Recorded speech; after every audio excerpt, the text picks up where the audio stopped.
We're ready for the next session here. This is part 2 of Geospatial AI and Data Science for Sustainability Solutions.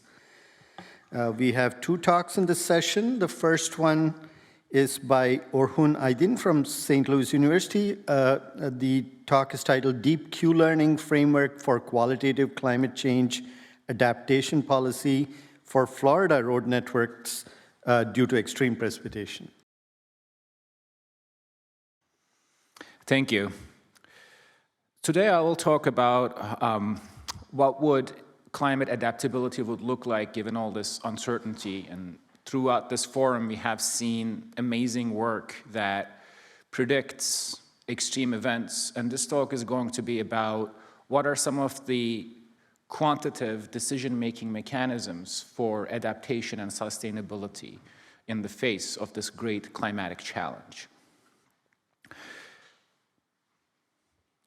The paper that I'll present today focuses on adaptability with respect to mobility. In other words, if the roads are flooded, how are people going to get out of harm's way, and or how our resources are going to get back to these places that are impacted.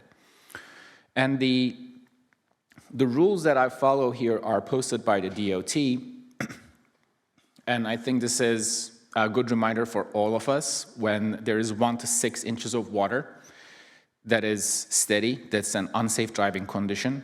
At 6 inches, this is the DOT's assigned threshold for immobilization for most vehicles. In other words, it is not safe to drive if the inundation of the road is at 6 inches or more. Of course, vehicles are different, so if you have larger, like pickup trucks, they can drive up to a foot, and large trucks that can haul supplies, they can drive up to 2 feet. So you can already see that precipitation on a road network impacts mobility. It impacts people's ability to get out and impacts the ability to put important supplies into places where they're needed. So this is a hard problem in terms of this mobility reduction because there is quite a bit of uncertainty about, the climatic event that is the extreme precipitation. And also this being a dynamic system, an interconnected road network, assessing its impact on people also becomes cumbersome. So I will talk about the first part, the natural part.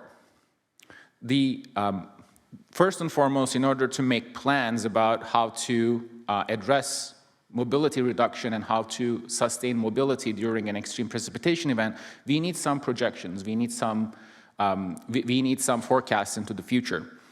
So I'm using both sociodemographic growth, the SSP scenarios, in terms of understanding or in terms of modeling how many people are going to be at a certain location so that I can model some demand for the road network into the future. So taking into account the population growth and also taking into account the change in climate using different climate scenarios.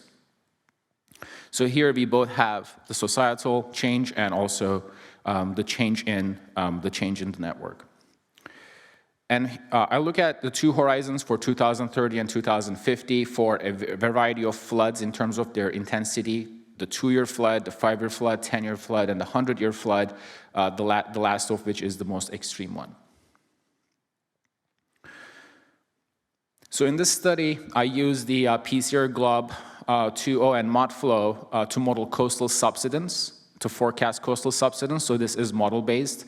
And this is corrected using the global tide and surge model to account for the sea level change. And for roads that are not on the coast, to account for extreme precipitation's impact around roads that are near rivers and other water bodies, I use the GLOFRIS model with the loadings of 3 different climate models to have some impact of different model simulations. I use the HADGEM2, the IPSL, and the MIROC model. These are all different global climate models to model different amounts of precipitation. And using the coastal inundation and the river inundation, we have a final inundation map that we can simulate into the future. Now let's talk about the human infrastructure. For the human infrastructure, I use the OpenStreetMap's road network for Florida. Originally, this has about 2.3 million edges, about 1 million nodes. And we simplified this road network.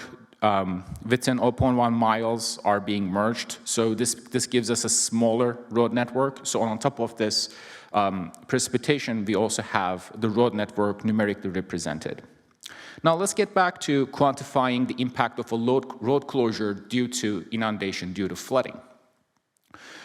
We use network theory, in particular graph theory, two metrics from graph theory to quantify the impact of a road closure on the entire network. The first thing we use is betweenness centrality that quantifies for a given node, in this case for a given intersection, how central it is to connect different nodes, different road intersections together. So one thing we don't want is if because of floods, one road network connects many different parts of the state, that puts a lot of stress on that road, and that also creates a bottleneck. So this is something we want to avoid. We do not want nodes, road segments with very high betweenness centrality, because that is going to create bottlenecks, as I mentioned. And another measure is a number of strongly connected components. In other words, are there certain road segments, closure of which is going to completely disconnect parts of Florida? Because that also is a big problem. If a flood happens in that area, it can put a large number of people at risk. Now that we talked about the climatic problem, the extreme precipitation, and also quantifying the road network's response to closures due to this extreme precipitation, let's talk about how we can model resilience. How can we go from this problem to potential interventions? So for this, we use a Q-learning framework, and the way we model this Q-learning framework is the road network is basically modeled as edges that connects these intersections, the nodes. And if there's a disruption due to precipitation, say a road network is closed, and this can be one of those dash roads, we have what we call an action space, where we can introduce some interventions to this network, where we can try connecting nodes with a brand new road that didn't exist before. We can try raising the roads, which is another intervention that the Florida DOT has experimented with in the past. Or we can move the entire road segment to a different part where the elevation is higher and the risk is lower. And we try all of these different scenarios using a deep neural network to find the optimal set of actions that we can take to modify the road network. And the neural network that we use is on the left.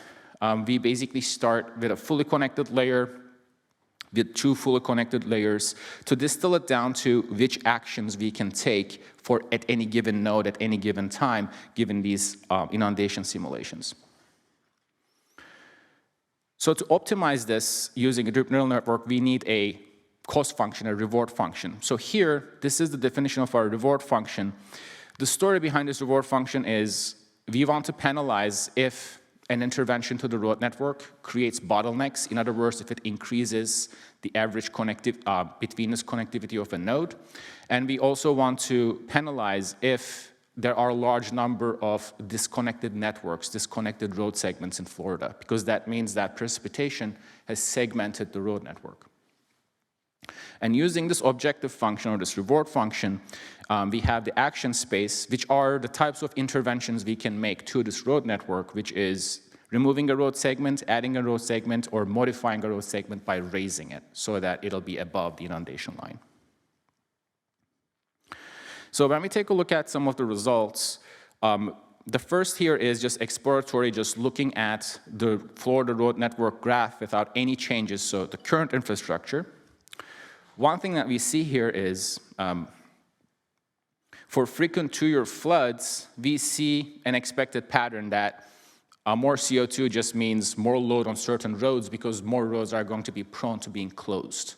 So this is an expected result, and this gives us some confidence to be able to fact-check this with intuition.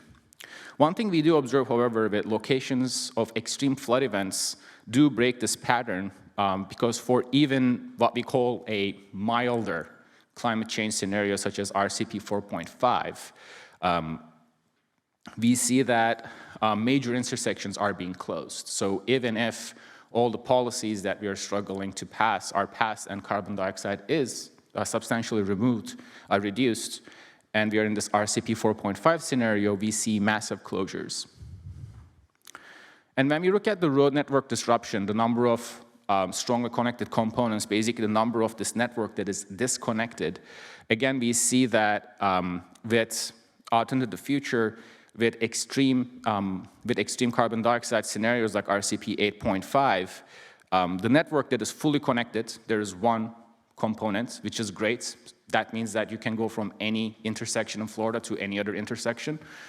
Just with the current network, without any interventions, for RCP 4.5, we can see that this can go up to thousands, meaning that a lot of communities being separated due to roads being inundated at different times. Now let's take a look at what we prescribe with the Q-learning model to make modifications to the road network. So here, what I show is in red the number of road segments that are frequently being modified with the Q-learning algorithm. In other words, the road segments that are either being removed and modified or raised. So here, the color scale really indicates roads that will need to be changed for climate adaptation. At first, I was expecting this to be all on the coast due to sea level rise. What I was at first surprised to see is there are a lot of roads that connect the state east to west and west to east that need to be modified as well due to riverine inundation. And when we incorporate the traffic patterns, in other words, the SSP2 scenarios, and I would like to focus on two locations on this map where the Q-learning framework shows a large number of modifications that are required. One of them is Ocala, and the other one is Jacksonville. So here on the top right, in Jacksonville, one thing you see is on the western part of the city, large number of roads either need to be raised or modified so that there is still connectivity of the city to the rest of the state.